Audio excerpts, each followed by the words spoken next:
Well, here is our question today. What if there is an alternative? What if there is an alternative?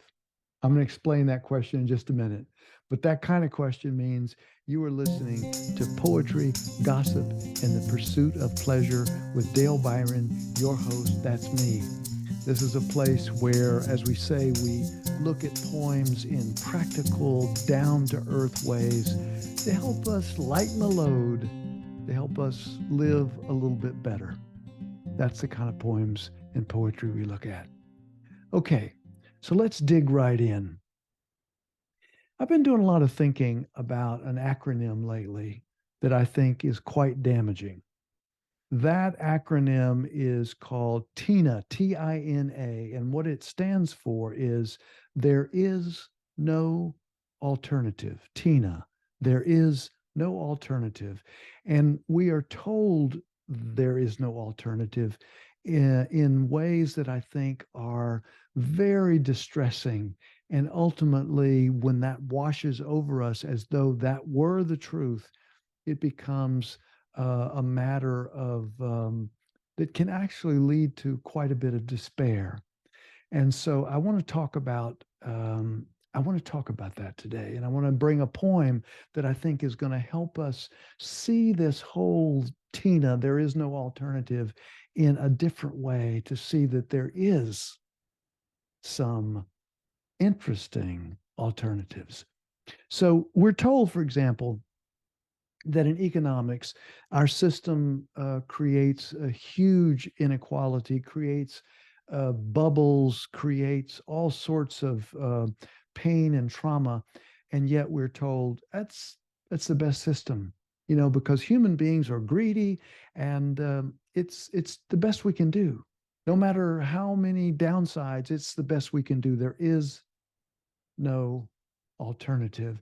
Uh, and in politics, we're told, at least in recent decades or so, we've been told, look, money is speech, money rules. And those people that have a lot of money uh, just naturally are going to have more say. Now, it's not quite that bluntly, but we get the message. And the message is, hey, there's no alternative. The people with lots of money have lots of say. And then when it comes to ecology, which I've spoken to a lot on this, the natural world, ecological concerns, overshoot, I've spoken a lot to on this podcast. Um, we are told that, pretend greenwashing, or that companies that just constantly break promises in terms of their ecological promises and what they're going to do. We're told that externality accounting, where you just don't count. You don't count the air. You don't count the health of the oceans. You don't count the health of ecosystems.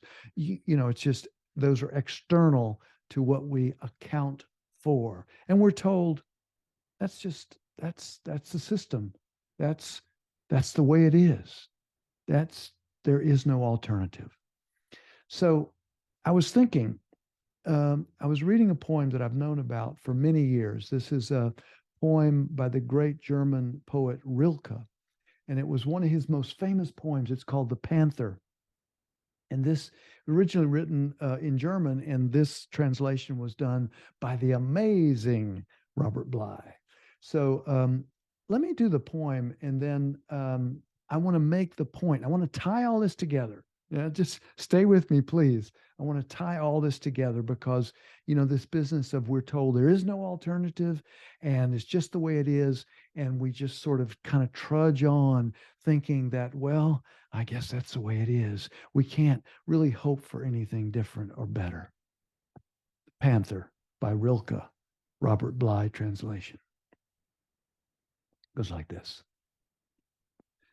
From seeing the bars, from seeing the bars, his seeing is so exhausted.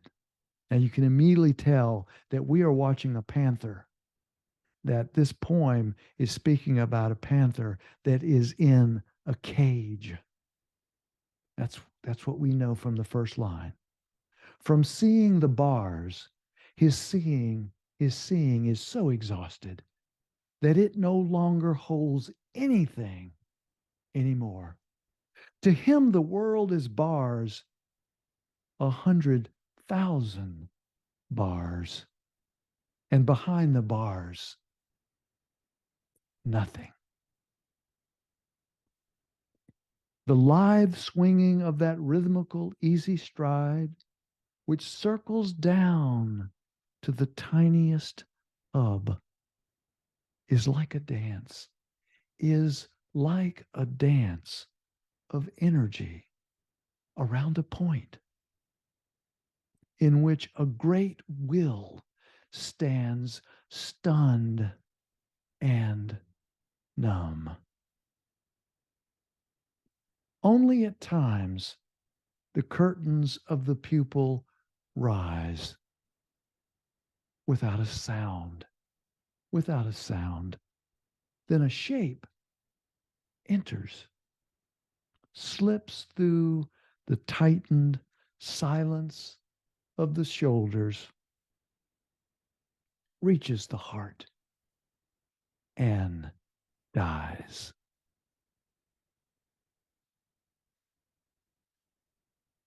Now, that poem is in many ways a difficult poem, and yet it's so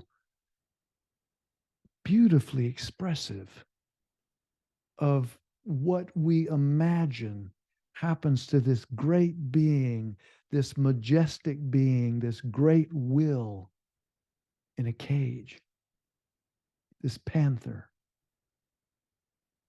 in a cage. And the insight that I had is that if you were going to come up with some immutable laws about the characteristics of a panther, the essence of being a panther,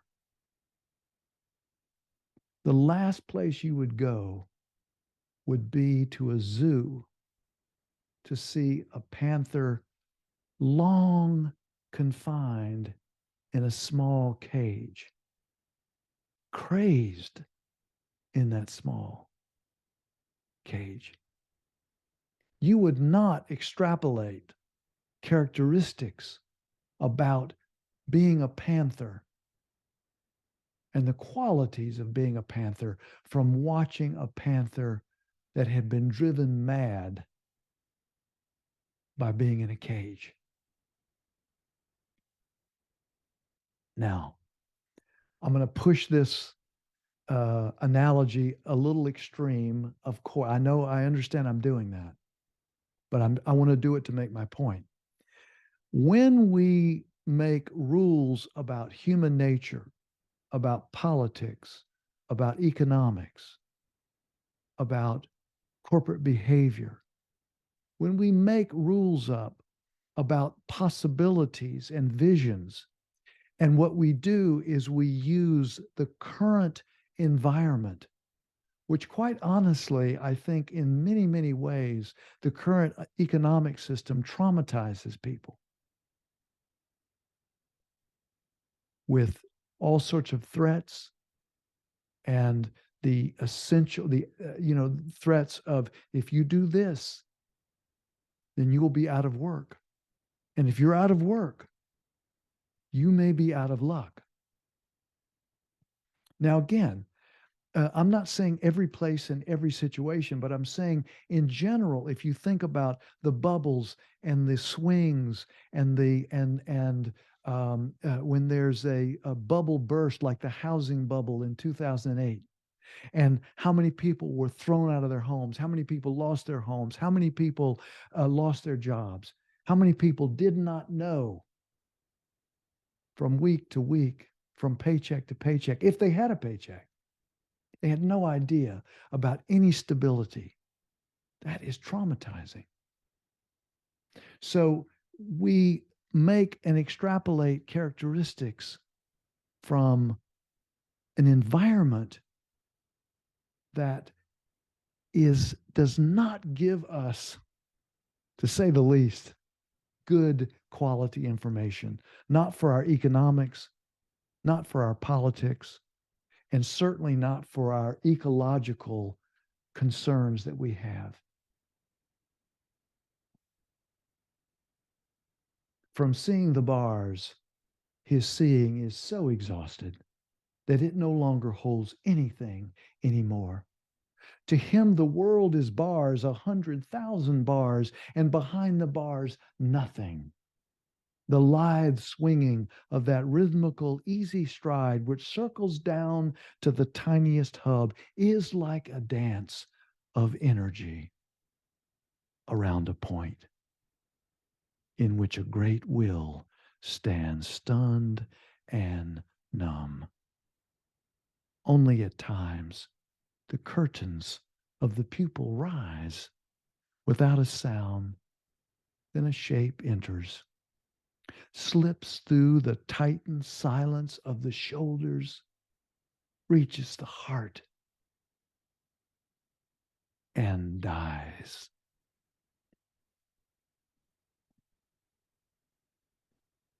Again, The Panther by Rilke, translation Robert Bly.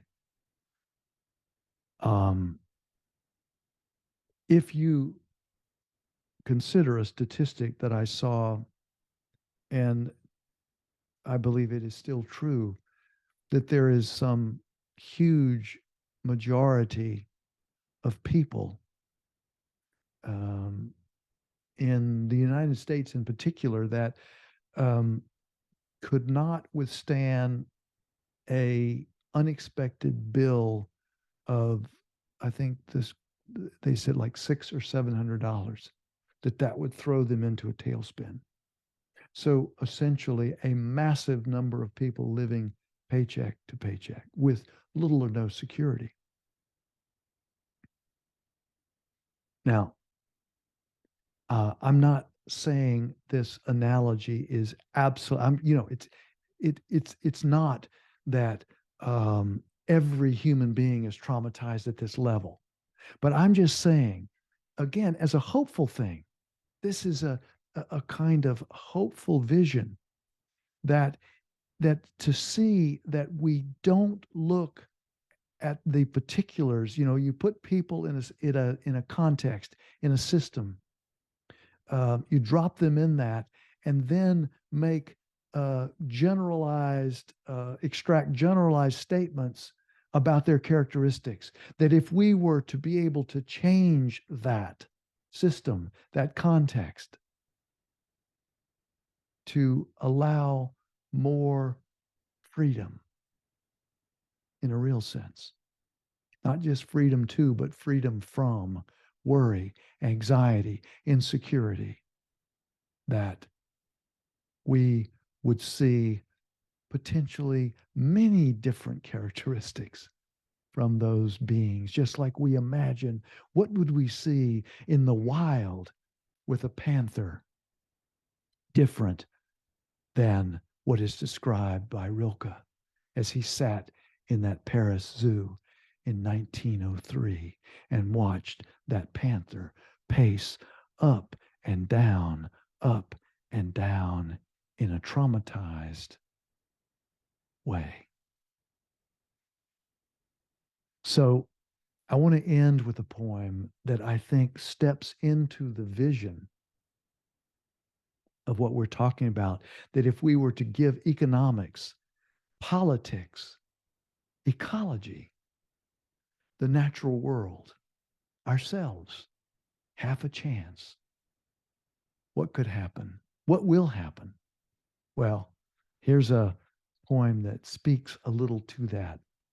And this is how we'll end our podcast today. It's called Half a Chance, Half a Chance.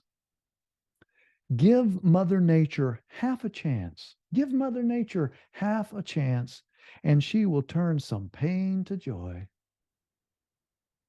A green so deep, your eyes will hurt, but the hurt will be of an utter amazement. We've thrown every curveball we could think of at our mother. We've thrown every curveball we could think of at our mother: forests burning, oceans churning, plastic dust, tiny glaciers that don't even recognize themselves, and forever chemicals, even worse than DDT. We've tugged and torn hills, topped mountains, grown miles of trees like thin, starving soldiers marching toward the unforgiving saws of war. But still, but still, every year comes the green spring love. But still, every year comes the green spring love. A forgiveness that would make a prophet blush. A turning of cheeks, a loving of thy enemies, giving everything to the poor and then more. Oh, yes, indeed. Oh, yes, indeed. That's old Mother Nature for you.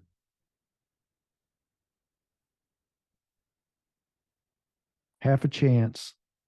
It's a poem I wrote earlier this year as I was imagining how how much gratitude I have for Mother Nature, despite the load that we're putting. Um, I was going to say on Mother Nature. It's actually on ourselves. We are Mother Nature. You know, when people say we don't live on the earth, we live in the earth, of the earth. Like an apple tree apples, as the great philosopher Alan Watts once said, the earth peoples.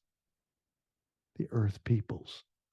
Give Mother Nature half a chance, and she will turn some pain to joy. A green so deep your eyes will hurt, but the hurt of an utter amazement. We've thrown every curveball we could think of at our mother. Forests burning, oceans churning, plastic dust, tiny glaciers that don't even recognize themselves, and forever chemicals, even worse than DDT. We've tugged and torn hills, topped mountains, grown miles of trees like starving soldiers marching toward the unforgiving saws of war.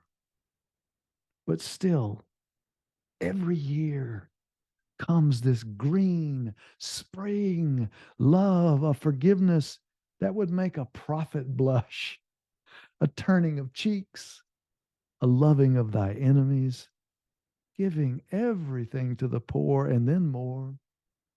Oh, yes, indeed. That's old Mother Nature for you. So if somebody begins to say to you, there is no alternative, and often people won't say it quite that directly, but they'll infer it and they'll say all sorts of things like, well, it's the best we can, we have to accept it. That's the best we can do. People are greedy. People are mean. Things work, be a realist. Well, of course, we human beings, we can be greedy. We can be mean. We can be small. But we are Mother Nature. Given half a chance, we can return in a vibrant, amazing way, in a huge way. We can do that. There is an alternative. And if we will create a context, what I like to say sometimes, if we will pickle ourselves differently, if we will pickle ourselves differently, we can have a different alternative, a more human alternative in politics, a more pro-social, as the saying goes, a more pro-social politics, a more pro-social um, uh, uh, economics. And we can have an earth that we live not in war with, but in full, deep respect and connection with. Okay, that's a wrap. That's a wrap. As always, thank you for your listening ear. And again, as I always say, if you learned something, if you felt a little sense of inspiration, then please send this podcast along to a friend or to a colleague you think that might enjoy it, and that would be great. So, as I always say, also, until next time and next poem or poems, take good care of yourself.